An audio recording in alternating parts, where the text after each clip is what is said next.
Prior to the 1970s, people basically ate whatever their moms told them to eat. And that all changed in 1977 with the introduction of the dietary guidelines for Americans. And basically, the government had created a scientific committee and tried to decide what was best for human health.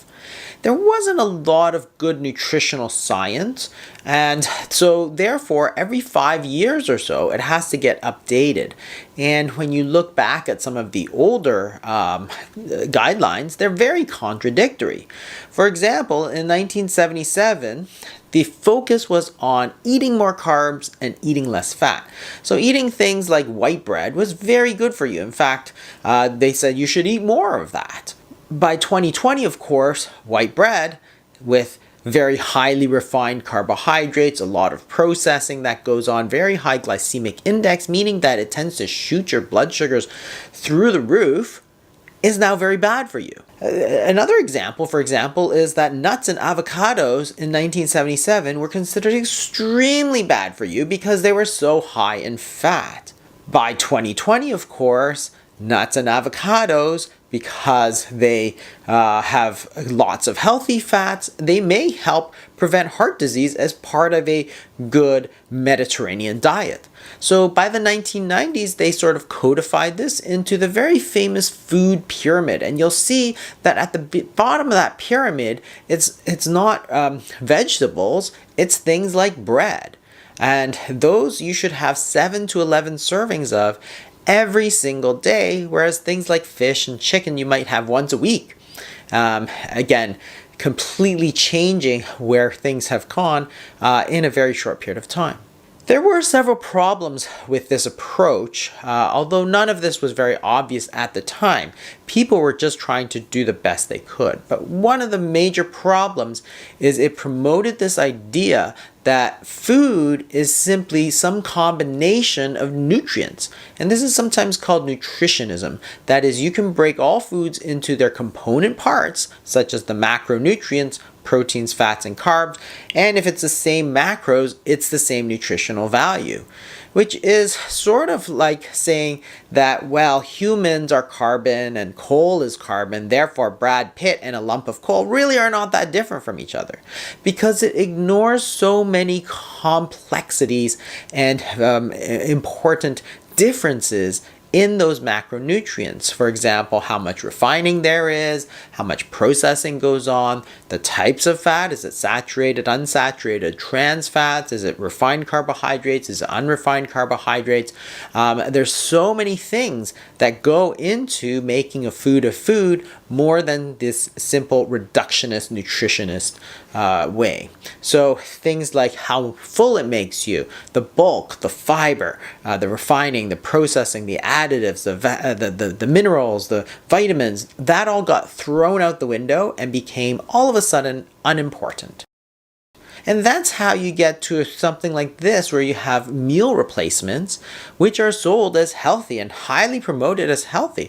But if you look at the ingredients of this meal replacement, what you see is this nauseating, vile concoction of water. And number 2 is corn maltodextrin. Who even knows what that is? Then you have sugar. Then you have milk protein concentrate, and the blend of vegetable oils and soy protein isolate. That's disgusting.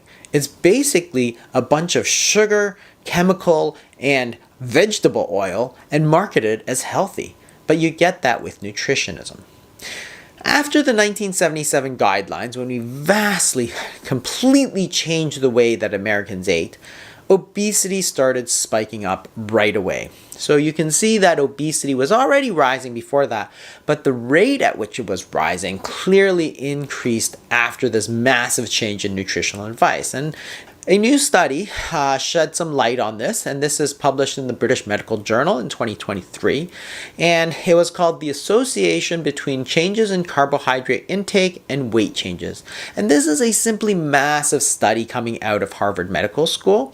Dr. Ludwig, Dr. Willett are key participants. They had several huge databases in the Nurses Health Study 1, the Nurses Health Study 2, and the Health Professional Follow-Up Study, and this was 136,432 participants followed for 24 to 28 years. And what they did was they tried to correlate the foods that they ate and how much weight they subsequently gained. So it was a prospective cohort trial. And what you can see is that for every 100 grams of carbohydrates from starchy vegetables, and this is mostly potatoes, this was associated with a 2.6 kilogram weight gain over 4 years, and that's about 5.7 pounds. For starches, things more like rice, it's about 3.3 pounds. For sugar, 2 pounds. But you got to remember that this is only over 4 years. So if you're eating a diet very high in potatoes over a 20-year period, you could potentially be gaining 22 pounds, which is quite a bit. It all adds up. But there were also some foods that tended to make you lose weight or was associated with weight loss. If you ate more fiber, you tended to lose about 0.8 kilograms over 4 years. And if you ate a lot of carbohydrates from non-starchy vegetables, and this is like leafy greens and spinach and cabbage and those sorts of things, then you tended to lose 3 kilograms over 4 years. And they also looked at the changes in the diet. So in this graph, for example, if you're eating more starch, you gain more weight. They divided the groups into fifths. So group 1 has the least, group 5 has the most. And you can see in this particular grouping that for one particular fiber intake, the more starch you ate, the more weight you gained. And if you look across the groups for one particular amount of starch, the more fiber you ate, the less weight you gained. And maybe you might even lose weight, because if you ate much less starch and much more fiber over time, you tend to lose weight. And the same tends to hold true for sugar as well. And this aligns very closely to the carbohydrate insulin model of weight gain, which says that a lot of the foods that we eat stimulate hormones such as insulin, and that really plays a key role in weight gain and weight loss. But this is not the only study that has recently shown some concern about refined carbohydrates. In 2017, The Lancet published the PURE study, another really massive 18-country study with 135,000 people aged 35 to 70.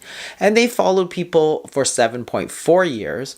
And what you can see is that if you ate less fat, it was not associated with better heart disease. In fact, eating more fat was associated with both less deaths and less heart disease. So cutting down the fat may not have any benefits for heart disease, which was, of course, what the original 1977 dietary guidelines was based on, cutting heart disease. But it doesn't seem like there's any good reason to think that's true. Eating more fat might even be better for you. And that was what people used to call the French paradox. When I was in medical school in the 1990s, the Americans were eating low fat. The French were eating all their butter and cream. And we thought it was a paradox. How can they be eating so much fat and not getting heart attacks? And the answer was, well, it wasn't a paradox.